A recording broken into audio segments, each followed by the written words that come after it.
names. Yeah, it's like, yo, what up, Kenny? Yeah, it's like when people name their pets like people names. It's just like there's something kind of charming about it. Like, this is my dog Frank. It's like, yeah, see, Yeah. that's a funny name for a pet. It's good stuff. We got the hero, man. That's what I'm talking about, man. Now we getting saucy up in here. Now, I mean, we've seen Blues before rocking the Byleth, but Kenny, young Kenny on the hero, now this is something new. I love this character so much. This character is so much fun. And granted, there are certain matchups where I feel like Hero can, definitely have their work cut out for them. But I still think this character still brings a lot to the table and is very, very good in the right hands. So let's see if Kenny can make it work. And so far, so good. Nothing super crazy, out the gates. Spell wise, again, that's always the X factor against fighting against Hero is trying to keep up with what's on deck and what you're trying not to get hit by. Ooh.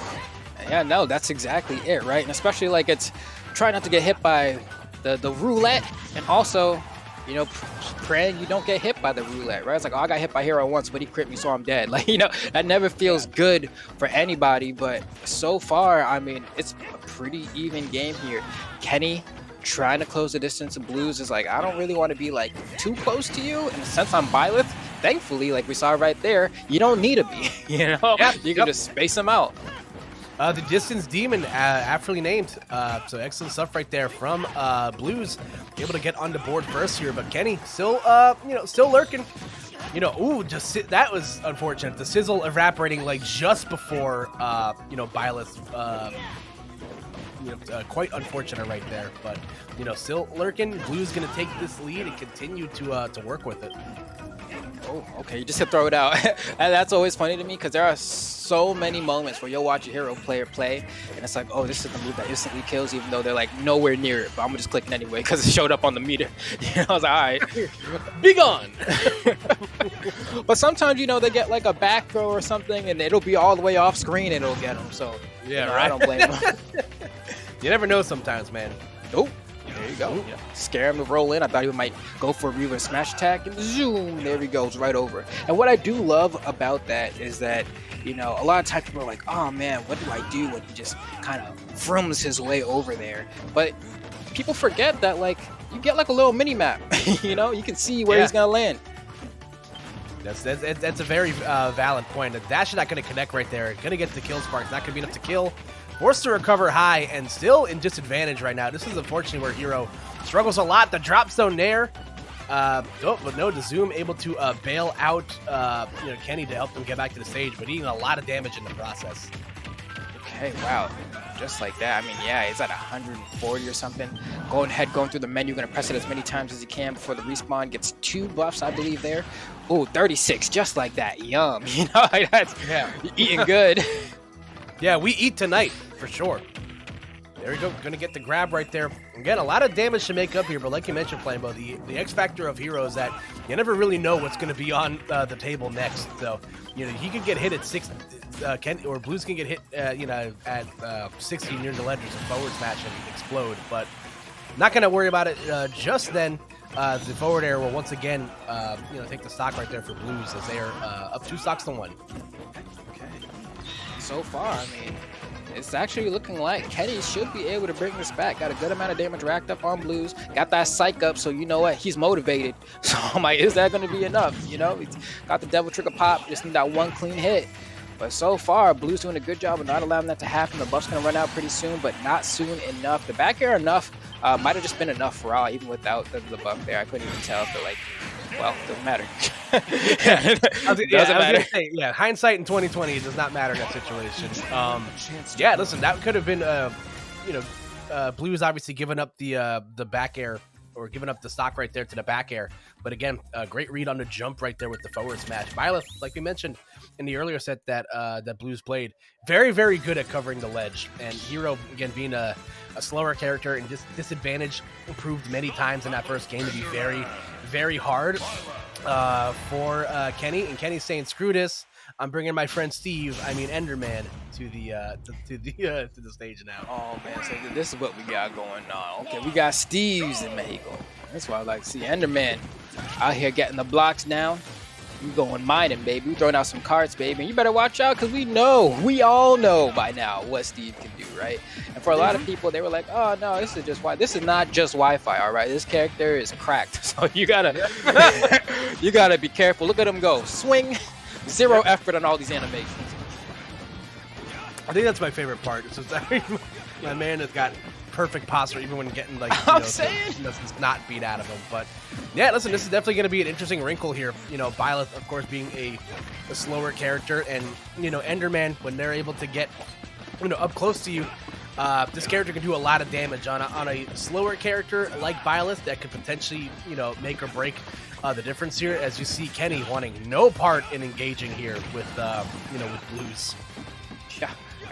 Honestly, I don't blame him. You're Steve. You want to make sure you got the optimal equipment loadout before you go for the raid, right? So you want to make sure you get, legendaries, heroics on every single part of your inventory before you go engage with the enemy.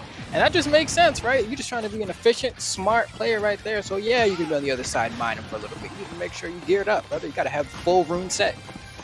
Yeah, I feel like if anyone is most equipped to understand the Fire Emblem weapons chart, it's definitely the character that has a sword and an axe in their arsenal. So, definitely we'll see if it works out here for Kenny, as they do have, like you mentioned, a pretty decent weapons loadout right now. So, let's see if Kenny can recover here, as both players are at high percents. Oh man, that was tough. Yeah, back air. Gonna go ahead and seal that one out. 97% on Kenny as well. And if you're Kenny, right, like, oh my gosh, yeah, giving him a little bit of a staircase there. But this is one of those moments where, like, there are certain characters in the game that really snowball once they have a lead. And Steve is Enderman by the end you is definitely one of those characters. So it's gonna be tough. Ooh, sends him to the wall. Yeah, definitely looking like a rough situation right there for Blues. But I agree with what you said. There's definitely a handful of characters where if you're not careful, things can snowball away from you. The DBZ trade coming out right there will benefit for Blues, but still sitting at 120 right now. Definitely by no means should be comfortable. Especially what a switch up as well, right? The minecart is so good.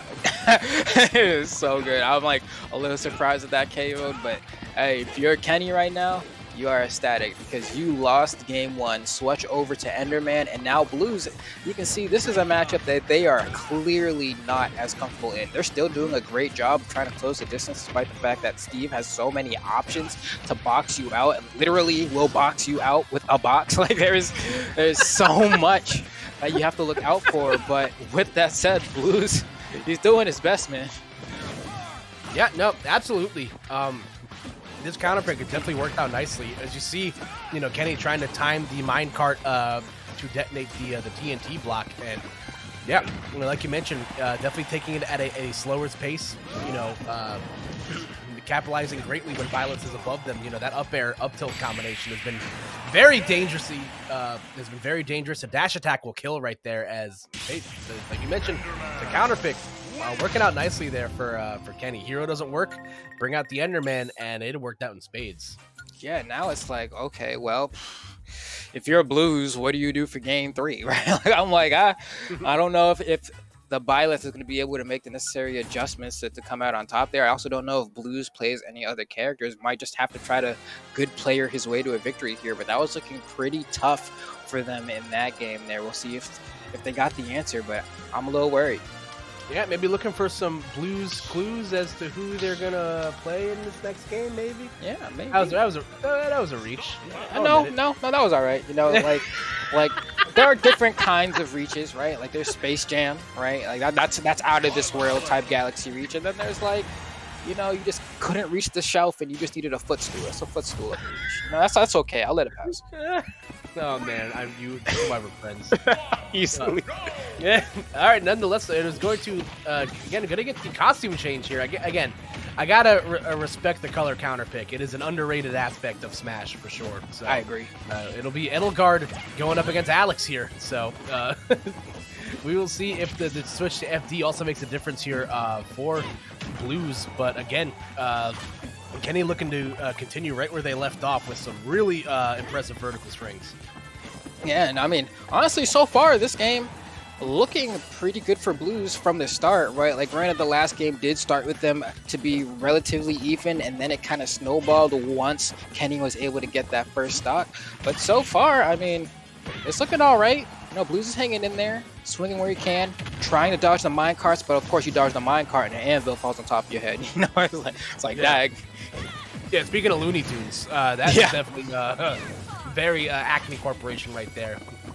We haven't actually seen the anvil be a huge factor here in the set so far. It's been really a lot of just, back airs and forward airs, the minecart being, very, very solid. He's just walking into the wall. It's like, so that we chilling, I guess. Yeah. He's making dominoes over there. I'm just over here. I'm cooler, bro. Is he writing in Braille? Is he trying to send us a message or something? Like, is everything all right? Oh man, this is tough, but it's even though. As far as things go, this is pretty even. Blues needs one solid hit, and he'll be able to get the KO. And especially if you set up the backboard right there for me, brother. I'm gonna take that. Off the heezy, but the back air with the diamond pickaxe immediately from the respawn platform will get Kenny back on the board here. So again, back at even stocks, and like you said, these two have been very evenly matched so far. So I expect to see this one go the distance for sure. Okay. Oh, come on here. I like what we're seeing. Ooh, nice slam down to the ground there. Gonna go ahead and push him away as well with the dash. I'm wondering, Blues, can you get the hits in? Because this is where it starts to get away, right? This is where it starts to get away. You need to get conversions, like not single hits. You need conversions. And I don't know if Blues can be able to get that, especially when this dude, look at that. We wait. We wait. All right. I'll wait my turn. That's fine. Yeah. Again, you've seen the resource count pretty low there for Kenny, but the resources they do have left are the ones that take the longest to get rid of. So it's definitely going to add another layer here of complexity for Blues to have to deal with. Oh, come on here. And I feel like in moments like this, right, where there's no block set up and you have Kenny, you're going all the way around. He just hit you with the Brawl Meta Knight. It's like, dang, people still do that. But once you get Steve, or I guess in this case, Alex, in the corner, right, you need to keep him there, right? You can't give Alex the space to go to the other side of the stage, start mining, start getting those resources, start creating those blocks, those obstacles to make it slower for you to get closer, and that's really where you need to capitalize. So far, Blues able to find it and might be able to do it. I was saying earlier before this match started that I don't know if they're going to be able to just better play their way to this, but it looks like they might be on the cusp of proving me wrong. Yeah, nope. It's definitely very, very possible. Again, as strong as a character of that, Alex is, Byleth also has that kill power in spades, as we've seen. So let's see how Blues can capitalize here. Yep, gonna get hit with the down smash off that regrab. So once again, last stock situation. Let's see who's gonna come out on top here, Flambo. Okay, and I was getting scared there because you know what Steve can do off of one up tilt, man. So I was like, oh, it's gonna be bad, but no, not quite. A lot of damage, but not the worst that it could be. And we have ourselves yet again the match coming pretty close. I like the use of the side B there, though. That was definitely a clutch coming out from Blues to swing through the blocks, right? That wasn't something we saw a lot of before, right? You just go ahead and throw the hitbox. It's so long, you're the distance demon. Just ignore it. Yeah, and now you're seeing those lack of resources definitely starting to pay forward here. All Kenny has to work with is a diamond sword and a dream, but able to get those resources back almost immediately, but still down by about 20% against a character that can kill very early given the right hitbox. Oh, you gotta be careful here. You're mining. Distance demon, but that forward smash is like so terrifying and so safe on block that like you really got to space yourself out here. You're setting up and you can feel Blues is sweating, only at 86%, but still sweating because they understand how scary Alex can be. Ooh, okay, doesn't get the tech on the forward air. That could have been really, really bad for him. That's it. Man. Yeah. Nice try from Blues there. Really had a valiant effort. Almost were able to bring their way back there from what looked like a very terrible game 2 for them, right? They made the adjustments. They slowed the game down a little bit, but were unable to come out on top. Yeah, nope, that was a valiant effort. And listen, that's a great sign of why, if you ever feel that you need to switch to your secondaries. Just do it. You know, so you see time and time again where people, say they're working on these secondaries, but then they don't play them in the scenarios where you think you should. It's kind of like a double-edged sword